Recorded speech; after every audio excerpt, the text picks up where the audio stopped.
नमस्कार मित्रों। आज हम बात करेंगे बीए पार्ट 3 के फर्स्ट पेपर सामाजिक विचारक में दुर्खिम के आत्महत्या के सिद्धांत की। मैंने मेरे पिछले वीडियो में आपको दुर्खिम के आत्महत्या के संदर्भ में संक्षिप्त में बात रखी, जहां मैंने आपको बताया कि दुर्खिम आत्महत्या को लेकर क्या कह रहे हैं, दुर्खिम की दृष्टि से आत्महत्या क्यों एक सामाजिक तथ्य है, दुर्खिम ने आत्महत्या के क्या प्रकार वगैरह बताएं। उन पर एक हमने संक्षिप्त चर्चा की। आज हम उसी चर्चा को आगे बढ़ाते हुए क्रमवार दुर्खिम के विचारों को यहाँ रखेंगे। दुर्खिम के अनुसार समाज में कुछ ऐसी शक्तियाँ हैं जो मनुष्य को आत्महत्या करने के लिए प्रेरित करती है। यह सामूहिक शक्ति सामाजिक जीवन की परिस्थितियों में से उत्पन्न होती है। आत्महत्या व्यक्ति के व्याधिकीय जीवन का दुखद अध्याय है। व्याधिकीय दशाओं के लिए सामाजिक परिस्थितियां ही उत्तरदायी है। समाज ही ऐसी शक्ति है जो व्यक्ति के लिए उपयोगी एवं लाभप्रद है। वही व्यक्ति को नैतिक आधार पर संयमित और अनुशासित करती है। जब समाज की शक्ति एवं नियंत्रण व्यक्ति पर शिथिल हो जाता है तो वह आत्महत्या की ओर बढ़ता है। दुर्खिम कहते हैं कि पूर्ण रूप से गोपनीय और व्यक्तिगत क्रियाओं में से सामूहिक वास्तविकता व्यक्ति को प्रभावित करती है। रेमंड एरन अपनी पुस्तक main currents in sociological thought में कहते हैं कि जब कोई व्यक्ति अपने आप को मारने के लिए पर्याप्त एकाकी एवं हताश होता है तो भी दुर्खिम के अनुसार समाज ही इस दुखी मनुष्य की चेतना में उपस्थित रहता है। यह समाज है जो व्यक्तिक इतिहास से अधिक इस एकाकी क्रिया को संचालित करता है। इस कथन से स्पष्ट है कि समाज एवं सामाजिक शक्तियां ही आत्महत्या जैसी क्रियाएं, जिन्हें अब तक व्यक्तिगत क्रिया समझा जाता रहा है, के लिए उत्तरदायी है। आत्महत्या व्यक्ति और समाज के बीच दरार की सूचक है। आत्महत्या एक सामाजिक तथ्य है और इसका कारण सामाजिक दबाव है। चूंकि आत्महत्या की उत्पत्ति सामाजिक जीवन में निहित है, अतः उसका उपचार भी समाज में ही मौजूद है।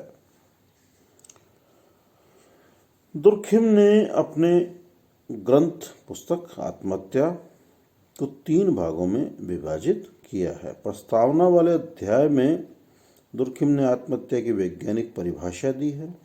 इसकी व्यक्तिक तथा सामाजिक प्रकृति में भेद किया है। आत्महत्या की दर का उल्लेख करने के दौरान दुर्खिम ने यह स्पष्ट किया कि आत्महत्या एक सामाजिक घटना है जो व्यक्तिगत नियंत्रण और इच्छा की अपेक्षा सामाजिक परिस्थितियों से प्रभावित होती है। अपनी पुस्तक के प्रथम भाग में दुर्खिम ने आत्महत्या से संबंधित अन्य विद्वानों द्वारा प्रतिपादित सिद्धांतों का उल्लेख कर उनकी कटु आलोचना करते हुए उनकी अनुपयुक्तता सिद्ध की। इस भाग के प्रथम अध्याय में मनोविकृतियों, द्वितीय अध्याय में प्रजाति तथा पैतृकता संबंधित मनोवैज्ञानिक दशाओं, तृतीय अध्याय में प्राकृतिक परिस्थितियों तथा चतुर्थ अध्याय में अनुकरण के आधार पर आत्महत्या की व्याख्या करने वाले सिद्धांतों की आलोचना की है। दुर्खिम ने पागलपन, मद्यपान तथा अन्य मनोविकारों और प्राकृतिक पर्यावरण का आत्महत्या के साथ संबंध इस रूप में स्वीकार किया है कि ये सभी सामाजिक कारकों की शक्ति से निश्चित होते हैं। दुर्खिम ने अपनी पुस्तक के दूसरे भाग में आत्महत्या के सामाजिक कारकों का उल्लेख किया है। दुर्खिम इसी भाग में आत्महत्या के 3 प्रकार, अहमवादी आत्महत्या, परार्थवादी आत्महत्या और आदर्शहीन आत्महत्या का उल्लेख करते हैं। आत्महत्या के ये 3 प्रकार भिन्न प्रकार के सामाजिक कारकों से संबंधित है। दूसरे भाग में 6 अध्याय है। 5 अध्यायों में सामाजिक कारकों द्वारा प्रेरित 3 प्रकार की आत्महत्या और 6ठे अध्याय में आत्महत्या के 3 प्रकार के व्यक्तिक स्वरूपों का उल्लेख किया गया है। दुर्खिम अपने पुस्तक अपने ग्रंथ के तीसरे भाग में 3 अध्यायों की चर्चा करते हैं। इस भाग में आत्महत्या की सामाजिक प्रकृति का उल्लेख किया गया है और आत्महत्या को व्यक्तिगत क्रिया बताने वाले सिद्धांतों की आलोचना की गई है। अंतिम अध्याय में कुछ व्यवहारिक परिणामों एवं समस्याओं पर भी प्रकाश डाला गया है। इस प्रकार स्पष्ट है, आत्महत्या दुर्खिम की प्रमुख रचनाओं में से एक है, जिसमें आपने आत्महत्या की सामाजिक व्याख्या प्रस्तुत कर व्यक्तिगत जीवन की अपेक्षा सामूहिक जीवन की श्रेष्ठता को ठोस आधार प्रदान किया है। दुर्खिम ने इसके अध्ययन में समाजशास्त्रीय पद्धति, प्रत्यक्षवाद, अवलोकन, वर्गीकरण, विश्लेषण से संबंधित अध्ययन प्रणालियों का सफलता से प्रयोग किया है।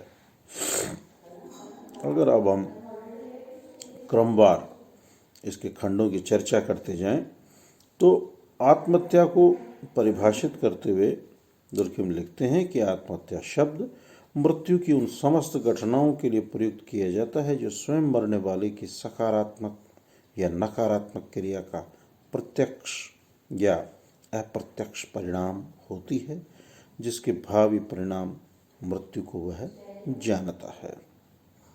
ये बात दुर्खिम ने अपने प्रथम खंड सुसाइड में आत्महत्या को परिभाषित करते हुए कही है। आत्महत्या की इसी परिभाषा से स्पष्ट है कि ऐसी मृत्यु को आत्महत्या माना जाएगा जो मरने वाले की स्वयं की क्रिया का परिणाम होती है। व्यक्ति जानबूझकर अपने जीवन को अंत कर लेता है, मृत्यु उसी की क्रिया का परिणाम है। दुर्खिम की इस परिभाषा का संबंध केवल मनुष्यों से है, पशुओं से नहीं है। इस परिभाषा से आत्महत्या की निम्न विशेषताएं प्रकट होती है। पहली और महत्वपूर्ण है, ऐसी मृत्यु को ही आत्महत्या कहा जाएगा जो स्वयं मरने वाले की क्रिया का परिणाम होती है। आत्महत्या में व्यक्ति स्वयं ही अपने जीवन को समाप्त करता है।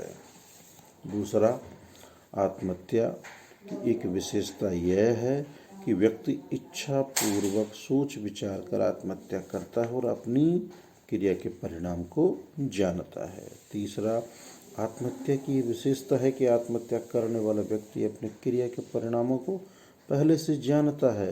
वह जानता है कि वह जो कुछ कर रहा है उसका निश्चित परिणाम मृत्यु है। अपनी मृत्यु की पूर्व जानकारी के बावजूद वह प्राणघातक क्रिया में लीन होता है। चौथा, आत्महत्या पूर्व निश्चय के साथ जानबूझकर की जाने वाली आत्मघाती क्रिया का परिणाम है। दुर्खिम ने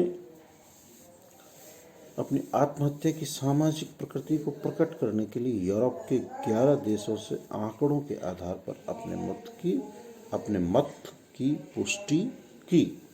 संक्षेप में हम कह सकते हैं कि दुर्खिम ने अपनी परिभाषा में आत्महत्या की वैज्ञानिक परिभाषा दी है तथा उसे एक सामूहिक तथ्य या सामाजिक तथ्य के रूप में समझने का प्रयास किया है। किसी विशिष्ट व्यक्ति द्वारा की गई आत्महत्या एक मनोवैज्ञानिक तथ्य है, किंतु जब संपूर्ण समूह में होने वाली आत्महत्याओं की वार्षिक घटनाओं की स्थिर प्रकृति की व्याख्या की जाती है तो यह एक सामाजिक तथ्य है। अब मित्रों, कल हम दुर्खिम द्वारा प्रस्तुत 3 जो आत्महत्या के प्रकार बताए हैं, अहमवादी आत्महत्या, परार्थवादी आत्महत्या और आदर्शहीन आत्महत्या, इस पे क्रमवार चर्चा करेंगे। पुनः आपसे यही सजेशन, सुझाव, सलाह कि आप ज़्यादा से ज़्यादा वीडियो को लाइक करें, सब्सक्राइब करें, कमेंट्स करें। आपकी जो भी प्रॉब्लम्स हैं, आपकी जो भी जिज्ञासाएं हैं, आपकी जो भी संशय हैं, कन्फ्यूजन्स हैं उन्हें आप इनबॉक्स में आके चर्चा करें, पूछें कि कोई बात, कोई समस्या, कोई शब्द, कोई जिज्ञासा है तो उसे आप शांत करें। आप घर पे नोट्स बनाएं, स्वस्थ रहें, प्रसन्नचित्त रहें, सरकार की समय समय पर दी जा रही गाइडलाइंस का अनुपालना करें और घर में बड़े बुजुर्गों का विशेष रूप से ख्याल करें। इन्हीं सद्भावों के साथ सुप्रभात।